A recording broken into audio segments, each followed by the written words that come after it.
की हे दोन्ही खासदार गेल्या वेळेसपेक्षा अधिकच्या मताधिकाने निवडून येतील याच्याबद्दल माझ्या मनामध्ये काही शंका नाही. म्हणून आता निवडणुकीचं वातावरण तापत चाललेलं आहे आणि तुम्ही पाहिलं असेल की आपल्या समोर या निवडणुकीमध्ये दोन पर्याय आहेत. एकीकडे आहे ते आपले मोदीजी, फडणवीस साहेब, एकनाथ शिंदे साहेब, अजितदादा आणि आपल्या महायुतीमध्ये असणारे सर्व घटक, रासप आहे, मनसे आहे, आरपीआय आहे, हे सगळे एकीकडे आहेत आणि दुसरीकडं काँग्रेस, त्याचे नेते राहुल गांधी, उद्धवजी, पवार साहेब वगैरे. तर आपल्याला या निवडणुकीमध्ये खूप विचारपूर्वक मतदान करायचं आहे, निवडणुकीला सामोरं जायचं आहे, गांभीर्यानं सामोरं जायचं आहे. हे बघा, आपण काय कधी मतदान करावं जाताना डोळे बंद करून मतदान करत नाही का? करता कोण तुम्ही? डोळे बंद करून मतदान करतो का? आपण डोळे उघडे ठेवून विचारपूर्वक आपण बटन दाबत असतो. कोणतर सांगते म्हणून आपण ऐकत नसतो. आमच्या तय्यब कुरेशीने जे मनोगत व्यक्त केलं ते खरं म्हणजे लाख मोलाचं आहे. कारण आपल्यामध्ये संभ्रम पसरवण्याचं काम ही मंडळी करतात, त्याचा उल्लेख त्यांनी केलेला आहे. आणि मतदान करत असताना विचारपूर्वक आपण मतदान करावं हे आवाहन मी आपल्याला करतो.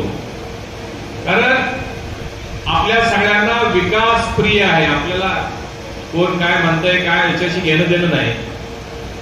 आणि हे करण्यासाठी ही निवडणूक खूप महत्वाची आहे. ही निवडणूक कुठली तुमच्या ग्रामपंचायत, पंचायत समिती, झडपीची निवडणूक नाही आहे. ही निवडणूक हा देश कुणाच्या ताब्यामध्ये द्यायचा तो विचार करणारी ही निवडणूक आहे. ही निवडणूक आपला देश कोण सुरक्षित ठेवू शकतं तो विचार करणारी ही निवडणूक आहे. आणि सगळ्यात महत्वाचं, ही निवडणूक तुमच्या मुलाबाळांचं भवितव्य कोण सुरक्षित ठेवू शकतं, कोण उज्ज्वल बनवू शकतं हा सुद्धा विचार करणारी ही निवडणूक आहे. एकीकडे महाविकास आघाडी आणि काँग्रेस आहे, ज्यांच्याकडे आपण सगळ्यांनी या देशातल्या नागरिकांनी 68 वर्ष हे सत्ता दिलेली आहे, 68 वर्ष. आणि दुसरीकडे मोदीजी, ज्यांच्याकडे 10 वर्षाचा कालावधी आपण या सत्तेचा दिलेला आहे. 68 वर्षामध्ये किंबहुना त्याच्यापेक्षा 10 वर्षातला जर त्यांचा कारभार बघितला 2004 ते 14 प्रचंड मोठ्या प्रमाणात घोटाळा या देशामध्ये झालेला आपण सगळ्यांनी पाहिलेला आहे. 2G घोटाळा, 3G घोटाळा, चारा घोटाळा, कोळसा घोटाळा, डेक्कन हेराल्डचा घोटाळा, कॉमनवेल्थचा घोटाळा, म्हणजे घोटाळ्यांची एक पूर्ण श्रृंखला. 1 लाख कोटी, 50,000 कोटी, 10,000 कोटी असे करोडो रुपयाचे आकडे आपण ऐकले. अगदी परवाचं उदाहरण, धीरज साहू नावाचे काँग्रेसचे खासदार, त्यांच्या घरावर इन्कम टॅक्सची रेड झाली. त्यांच्या घरामध्ये 9 तिजोऱ्या भरून नोटांचे बंड सापडले. तुम्ही सगळ्यांनी टीव्हीवर बघितलं असेल. 150 मशीन आणले होते नोटा मोजायला, 40 मशीन बंद पडलेले आहेत. 8 दिवस मोजणी चालू. हा काँग्रेसचा कारभार. आणि दुसरीकडे मोदीजींचा कारभार, ज्याच्यावर 1 नया पैशाचा भ्रष्टाचाराचा डाग नाही. 1 नया पैसा. मग मला सांगा, भारत देशातल्या जनतेने जे ठरवले काय चुकीचं आहे? देशातल्या नागरिकांनी ठरवलंय मोदीजींना तिसऱ्यांदा पंतप्रधान बनवायचं आहे. त्याचं कारण सुद्धा अनेक मान्यवरांनी या ठिकाणी सांगितलं. आजचाच पेपर तुम्ही जर काढून वाचा घरी गेल्यानंतर, जेपी मॉर्गन म्हणून एक अमेरिकन कंपनी आहे, त्याच्या सीईओ आहेत, त्यांचं स्टेटमेंट आहे. अमेरिकेच्या जेपी मॉर्गन कंपनीच्या सीईओचं स्टेटमेंट आहे की मोदीजींनी 10 वर्षामध्ये उत्कृष्ट कारभार केलेला आहे. 40 करोड लोक देशातले दारिद्र्य आणि गरिबी रेषेच्या वर आणलेले आहेत. या आजच्या पेपरला बातमी आहे. ही एक तिराई सर्वेक्षण करणारी संस्था आहे. तिराईच आहे ते, काय आपल्या इन्फ्लुएन्सनं किंवा कोणी सांगितलं म्हणून स्टेटमेंट देणारी संस्था नाही. कशामुळे 40 करोड लोक गरिबी आणि दारिद्र्याच्या वर आले?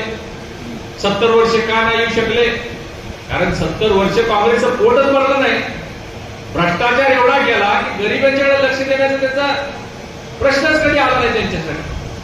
आणि मोदींनी मात्र या 10 वर्षामध्ये ज्याचा उल्लेख तैयबपुरीने केला, माने साहेबांनी केला. अनेक योजना आपल्या 4 करोड 10 लाख लोकांना घर दिलं, 10 कोटी घरामध्ये गॅस दिला, 12 कोटी घरामध्ये शौचालय दिले, 80 करोड लोकांना मोफत विनाशुल्क रेशन दिलं जातं. अख्ख्या जगामध्ये अशी कुठलीही योजना कुठंच नाही, अख्ख्या जगामध्ये नाही. आणि गेले 3 वर्ष सुरू आणि पुढे 5 वर्ष देणार. हे काय कोणी सांगितलंय? मोदी की गॅरंटी आहे सांगितली. मोदी की गॅरंटी.